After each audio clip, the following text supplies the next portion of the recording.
alcohol. Everybody loves alcohol. Not everybody, I'm sorry. Not everybody loves alcohol, but lots of people love alcohol. It seems like where I grew up, everybody loved alcohol. There was maybe two or three people that I knew that I can count that actually didn't drink. Um, and believe it or not, I actually didn't have my first sip of alcohol till I was right before 21 years old. I was like 20, and it was like 2 months before my birthday. And actually, the reason why I did it was because my one of my teammates that I was very close to, he had passed away. My grandmother passed away, and my aunt passed away within 2 months of each other. So it was a lot, and I thought maybe a little bit of alcohol could help. I'd never used it before, never drank the stuff, never liked it, never cared for it.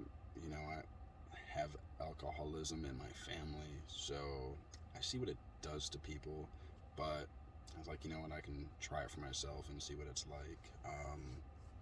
I think I deserve a little bit during this rough time, right? Get out of hand.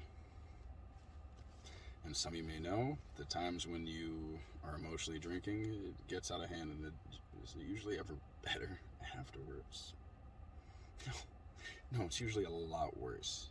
Usually, if you're having a crappy day, or you're having a crappy month, or a crappy year, and you add alcohol to it, it definitely doesn't not make things better.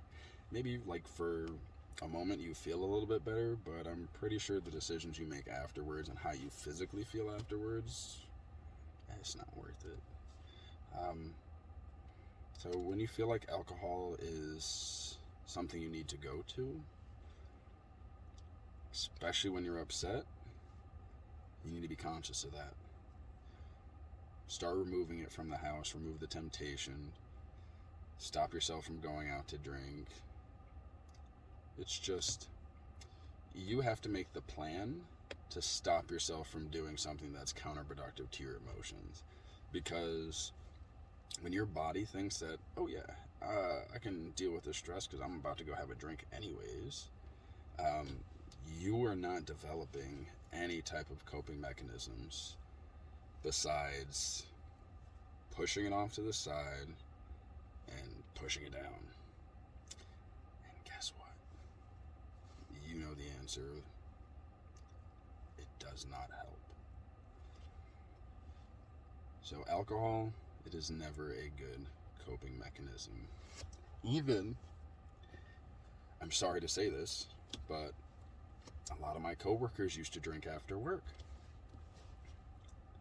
Now, when you're in the mental health field and you've had a rough day after 8, 16 hours, 20 hours of, working with people who are experiencing the worst times of their life, their emotions at an all-time high, they're feeling terrible.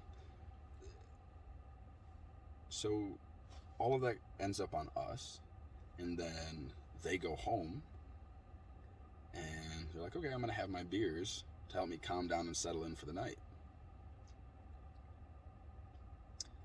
That is you coping with what you happen in your day.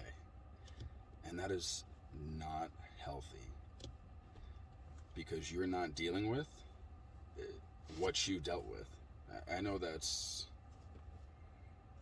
doesn't make too much sense, but if you're not dealing with it up front, whatever you're feeling, and you're just choosing, all right, well, throw the bottle in, push it down, call it a day, we're good, go to sleep, wake up, do it all over again. You're going to resent your job, your family life's going to fall apart, and you're going to either do something drastic, or your health is literally just going to decline until you give up on everything positive. Because I've watched people let their emotions control them, and then they give up. And it's because they used alcohol as a coping skill. Now, I know some of you out there say, hey, I'm a talented drinker. I have those skills. I can do it. No, you can't. It's bad for you. If you're using it to drown out your emotions, it needs to stop. And if you need somebody to talk to, you have me. You have my team. You have your peers around you. But we need to change the culture of using alcohol as the go-to for making us feel better. How about be a kind, caring person to your friends and create a positive community? I know I sound like this utopian, like Mr. Head Up in the Clouds, but guess what? I'll tell you one thing that I realized from living here in Hawaii, that there are a lot of people who are kind and caring and supportive, and they actually care about your emotions and your feelings. So find those people, talk to them. When you feel like you need a drink, give them a call. But we can't take the easy route to deal with our emotions. Thank you so much for watching the video. Now, if you or anyone you know needs assistance due to mental illness or any difficulties in life, now we have a resource down below. It's relentless-nature/get help. And in this section, we include a bunch of free resources that go towards helping pay your bills, helping take care of your prescriptions, receiving counseling. We have the crisis lines all on there, and a bunch of other resources. Going through what you're going through can already be overwhelming enough. Then when you consider all the other things that you need to be able to pay for rent, food, take care of medications, doctor's appointments, all that extra stuff, it can just seem like an enormous mountain to climb.